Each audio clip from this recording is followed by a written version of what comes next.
antal alimul hakim.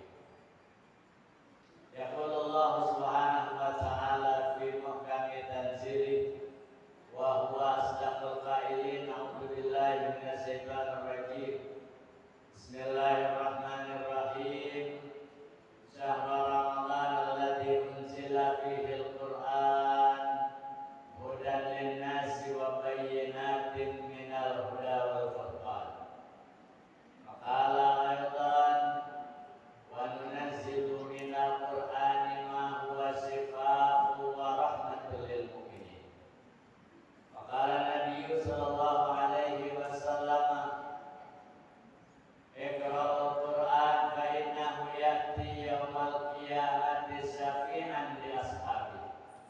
Sadaqallahul maulanal azim wa sadaqa rasuluhun nabiyyul habibul karim wa nahnu ala dzalika minas syahidin wasyakirin walhamdulillahi rabbil hadratal mukarramin al-muhtaramin wa hadratal mukarramat al-muhtaramat. Yang saya hormati, saya cintai dan saya muliakan para asatidzah, para imam rawatib, para pengurus dan EKM Sidangnya Al-Usmaniyah. Wabil khusus yang sama kita hormati dan saya cintai keluarga besar almarhum almarhumah, keluarga besar Bung Haji Usman.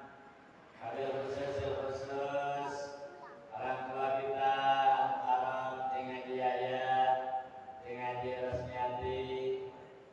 Wabil khusus pula akhirullah Ustaz Mahrul Ridwan, Ustaz Yunus, para asatidzah yang lain, para ustadzat yang lain.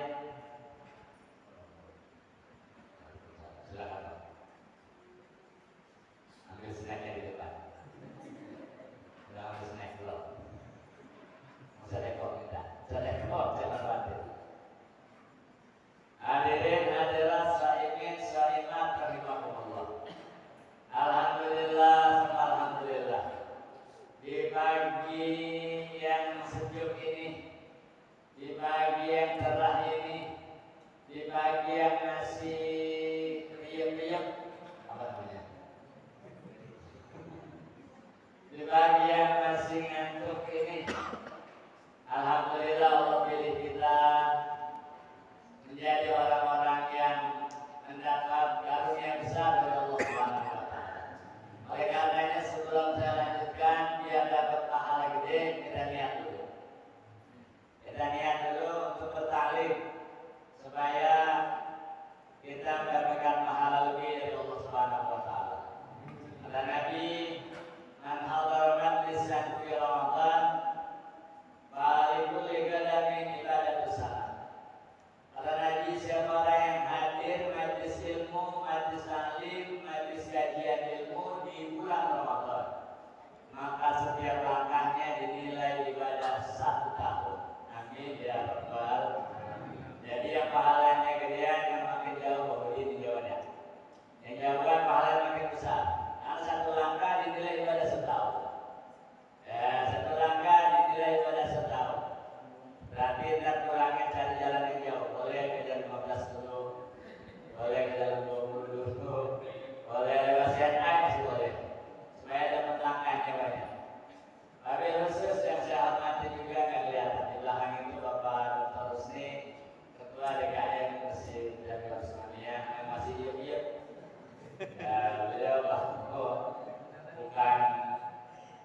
yang kayak ibu di Jogja Mubarak itu kalau sama laki ngomel dulu. Nih ibu di sana, kalau ibu di sini kayaknya sama. Sudah kali pernah dimarahin sama Sayyidah Fatimah istrinya. Entah masalah apa, Sayyidah Fatimah pernah marah. Akhirnya beliau nggak mau dengerin omelan istrinya, nggak mau komen apa yang dimarahin ucap oleh istrinya. Jadi beliau tinggalin. Sayyidah Fatimah omel dengerin, udah selesai beliau tinggal. Ini pelajaran juga buat kita suami. Jadi kalau lagi ngomel kita jangan jadi komentator, jangan jadi berdebat, kita jadi pendengar setia saja. Itu selalu. Ya, karena kalau kita jawab satu, ini jawaban 100. Itu perempuan sama perempuan lebih baru. Ya, kita jawab satu ini ngomel, dia jawab lebih banyak. Ya, kita ngomong satu, dia ngomong 16. Kita ngomong 16, dia bisa ngomong 216. Nah, itu berpuasa. Senari 3. Ternyata habis itu senari tidur di masjid. Setelah dominan nama Sayyidah Fatimah dicariin, ternyata senari tidur di masjid. Nabi begitu ke masjid, senari lagi tidur. Ya, Nabi tanya ada apa? Kata beliau, enggak. Sayyidah Fatimah marah. Ya sama saya, sehingga saya tinggal di masjid, tidur di masjid. Jadi kalau ada yang tidur itu berarti dia bisa ngomelin begininya. Gitu. Ya. Nah, jadi kalau dia ngaji ya jangan tidur. Ya, dia ngaji jangan tidur. Ya ada ngaji masa tidur. Kalau dia mau tidur tadi bukannya ya ngaji, mau batal, muslim umur. Nah, itu yang pertama.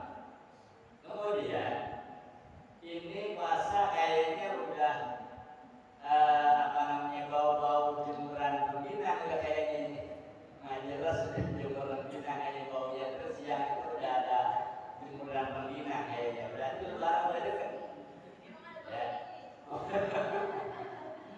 Biasanya jelas itu bikin pembinaan. Ya, itu baunya udah digoreng misalnya ya. Tapi ini kayaknya kita puasa udah 15 hari ini. Apa di sini berkali? Apa di sini udah 29? Karena kemarin saya lewat situ orang berlebaran, udah banyak yang lebaran di pinggir jalan siang-siang. Maka saya bilang situ lebaran dulu, ada apa ya? Saya lewat itu banyak yang orang siang-siang. Yang ketiga pada ngobrol pada merokok, itu lebaran duluan itu. Kayak kita puasa buat 13 hari kemarin. Nah, tapi kita udah 15 hari puasa, alhamdulillah. Dari terawih ke 16 malam. Benar? Oh, berarti makan putas malam. Ya, udah mundur 16 hari kita puasa. Harapan kita mudah-mudahan puasa yang kita lakukan, kita laksanakan diterima Allah Subhanahu wa Ta'ala. Yang mulai sholat tarawih, sholat witir, sholat sunnah yang lain, mudah-mudahan dilipat gandakan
yang memotivasi saya dan bikin saya rada malu untuk bertadan seperti dia. Karena beliau tanya 3 hari 4 hari beliau datang, karena Rahman udah hatam belum? Beliau tanyakan. Baru 4 hari, baru 5 hari, aku udah hatam belum Al-Quran? Ya Allah belum, Ustaz. Ya, baru dapat sekian juz, sudah sekian juz, jadi baca Al-Quran. Jadi beliau selalu ingatkan, besok beliau datang lagi, begitu tanya lagi. Tanya lagi, sehingga kita malu kalau dari tanya belum hatam, ya bulan Ramadan kita malu, ya. Nah, jadi termotivasi. Nah, itu makanya saya nerusin kebiasaan baik guru saya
kita nggak bisa ngikutin mereka hatam begitu banyak. Yang kita ikuti tadarusnya, insya. Yang kita ikuti tadarusnya, insya. Insya. Tadarusnya yang kita ikuti. Masalah ada beberapa kali hatam itu urusan nomor 16 itu belakangan. Yang kita ikuti kebiasaan mereka adalah tadarusnya, bacanya Al-Quran. Sehingga kata Nabi itu maqama bi asri ayatin fil yaumi wa lailah lam yuktab minal ghafil. Kata Nabi, siapa orang yang sehari semalam mampu membaca Al-Quran sebanyak 10 ayat. Halo. Kalau sehari semalam dapat membaca Al-Quran 10 ayat, kata Nabi, maka orang tersebut tidak dicatat sebagai orang lalai. Bukan itu sebagai orang lalai. Itu kalau baca 10 ayat. Ada pemahaman timbal balik, maka kalau tidak baca 10 ayat dalam sehari semalam, maka kita dicatat sebagai orang yang lalai. Maka ada Al-Quran dapat berapa ayat terserah, ya, terserah dapat berapa ayat. Saya kan enggak pandai baca Al-Quran, enggak lancar baca Al-Quran. Gimana yang bisa? Karena Nabi itu Iqra'ul Quran mata yassara minhu. Baca Al-Quran yang kamu anggap mudah, yang kamu anggap gampang. Apa yang bisa kita baca? Yasin, baca Yasin. Apa yang masih bisa kita baca? Ya, saya nggak bisa baca surah Yasin, baca ayat kursi, udah ayat kursi, siapa kursi, udah ayat kursi. Kenapa begitu? Baca ayat kursi juga itu nilai pahala yang besar. Kata Nabi, man qara'a ayat al-kursi marratan wahidatan, maka anna man qara'ahu al-Quran. Orang yang baca ayat kursi sekali, itu sama aja dia baca Al-Quran seperempat dari Al-Quran itu dari 30 dari 7 juz setengah. Satu kali baca ayat kursi pahalanya sama dengan baca Quran 7,5 juz. Kalau baca 2 kali berarti sama dengan mendapat pahala 15 juz. Kalau 4 kali berarti sama dengan mendapat pahala seperti baca Quran 30 juz. Insya Allah. Udah yang lain nggak bisa ayat kursi, baca ayat kursi. Nah, yang penting ada baca Al-Quran. Dan kalau ayat kursi saya nggak hafal, saya paling hafal dulu. Ya udah baca dulu, ya baca dulu. Ya kalau dulu saya hafal Al-Ikhlas dulu, Bismillahirrahmanirrahim dulu. Ya itu nanti bukan baca Al-Ikhlas, benar baca dulu. Ya, nah baca dulu. Nah kalau banyak baca dulu, maka nanti dapat gelar Kiai dulu. Kita ada ziarah di Sleman ya, Magelang. Di Magelang itu menuju makam Mbah Mangli ada pemakaman itu disebut namanya Mbah Tuhu. Karena beliau itu dalam sehari itu baca Qurannya enggak kurang 10.000. Banyak orang itu. 10.000 beliau baca Qurannya enggak kurang dari 10.000 sehari. Ya. Nah makanya karena banyak baca Quran, nah beliau mendapat gelar Mbah Tuhu. Ya, jadi ke kampungnya saja. Baca. Baca Quran Al-Ikhlas. Baca Al-Ikhlas. Baca Al-Ikhlas. Karena Nabi mengatakan Al-Ikhlas maratan wahidatan. Maka ana maqara tulusal Quran. Siapa orang yang baca Quran wallahu ahad sampai selesai itu 1 kali, maka nilai pahalanya seperti baca Al-Quran 10 juz. Berarti kalau 2 kali 20 juz, 3 kali berarti seakan-akan dia membaca Al-Quran 30 juz. Berarti hatam Quran dengan baca Quran 3 kali. Insya Allah. Nah, udah baca. Ya, baca Quran bisa baca Quran saya. Ya udah. Ya lu kayak orang-orang misalnya tadarus, saya nggak bisa tadarus, nggak lancar, maka saya baca Quran. Misalnya dari 3 kali berarti 1 kali hatam. Habis asar baca 3 kali 1 kali hatam. Habis maghrib 3 kali 1 kali hatam. Nah, kalau setiap waktu dibaca 3 kali, maka dalam sehari dia mendapat nilai pahala seperti 5 kali hatam. Luar biasa.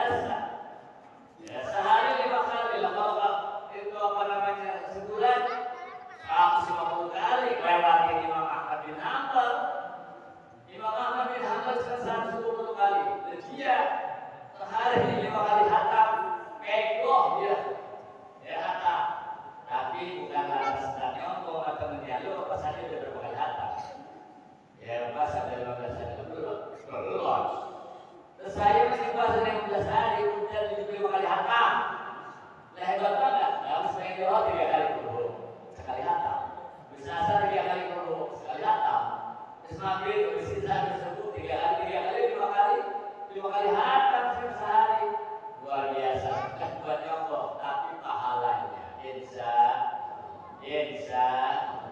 ya, orang-orang yang mudawamah dengan membaca Al-Quran, orang-orang yang rutin baca Al-Quran, maka mereka itu menjadi keluarga Allah. Karena Nabi Ahlul Quran, Ahlullah. Orang yang banyak baca Quran, dia udah kental dengan Al-Quran, maka orang tersebut dianggap sebagai keluarganya Allah. Maka kalau udah keluarganya Allah, kita kalau udah keluarga, ya keluarga orang kaya, apa yang kita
sampai ke kakinya lumpuh. Itu anak perempuan. Bekas air wudhu dicari pada bisa, nggak dia diambil. Ya, tanah juga selesai diusapin ke pahanya, ke kakinya, ke betisnya diusapin. Ya, bekas wudhunya cari pada bisa, itu menjadi obat yang sangat mujarab. Kaki itu anak yang lumpuh bertahun-tahun nggak jalan, tahu-tahu dia bisa bergerak, bisa berdiri, dan bisa berjalan. Masya Allah, Masya Allah. Ya, orang yang banyak baca Quran, bekas air wudhunya aja menjadi obat. Akhirnya itu anak bisa berjalan. Ya, saya mana bisa disuruh sholat, nggak tahu kalau itu anak pada bisa bangunin bisa jalan.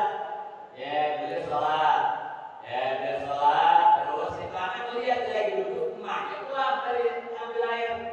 Ya, dari kamar mandi, begitu pulang masuk, pikiran dia minta apa dulu, lalu ember, lalu gayung, mungkin lalu yang lainnya, baru ambil anaknya. Tapi begitu itu masuk, begitu ditutup, itu anak pulang, usul ibunya, dia ketok pintu dari luar.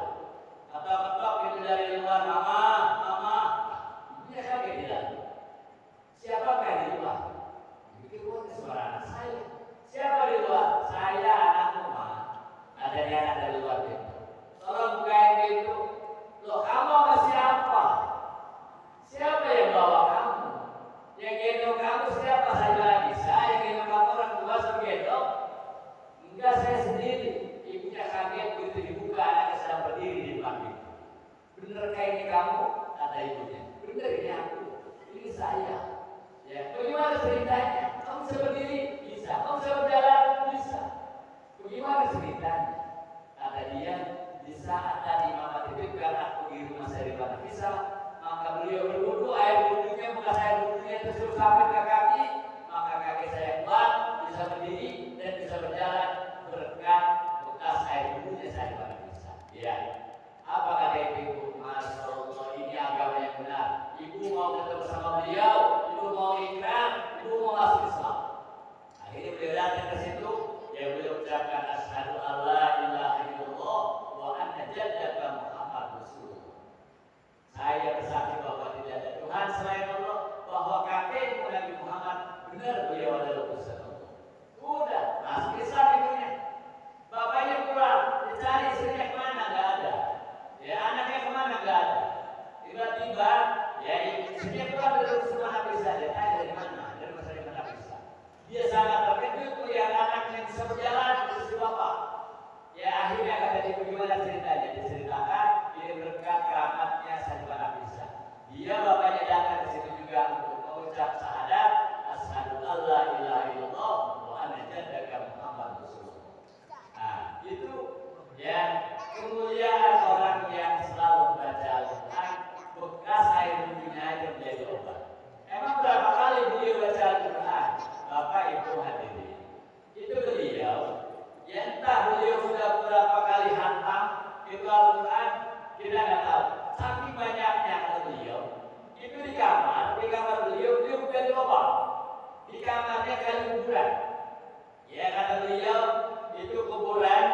Ya setiap malam saya lakukan sholat di situ. Saya baca Quran di situ.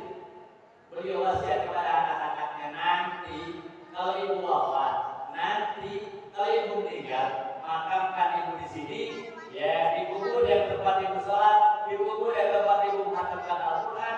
Karena ibu, kata Nabi Isa, sudah hatamkan Al-Quran di kuburan ini sebanyak 6.000 kali hatam. Masya Allah. Beliau belum lama tinggal di Mesir, itu kuburan yang beliau gali di kuburan kata beliau kalau nanti mau meninggal kuburan di sini karena kuburan ini sudah menghatamkan Al-Quran sebanyak 6.000 kali hatam. Masya Allah, Masya Allah. Boleh jadi tadi bekas air wudhunya itu menjadi obat. Boleh jadi bekas wudhunya itu menjadi begitu berkah. Itu orang-orang yang ahli Quran. Ya, begitu pun banyak sekali cerita-cerita wali-wali di sana yang berkat mereka mendawamkan Al-Quran, maka mereka itu begitu berkeramat. Satu lagi, ada seorang wanita, beliau bernama Sayyidah Fatimah Al-Aina. Ini juga sama, masih keturunan Rasulullah. Sayyidah Fatimah Al-Aina, beliau mendapat gelar Al-Aina karena di situ disebutkan Al-Aina itu orang yang berbakar belok, matanya belok, matanya besar. Nah, kan disebut Sayyidah Fatimah Al-Aina. Beliau itu guru Quran,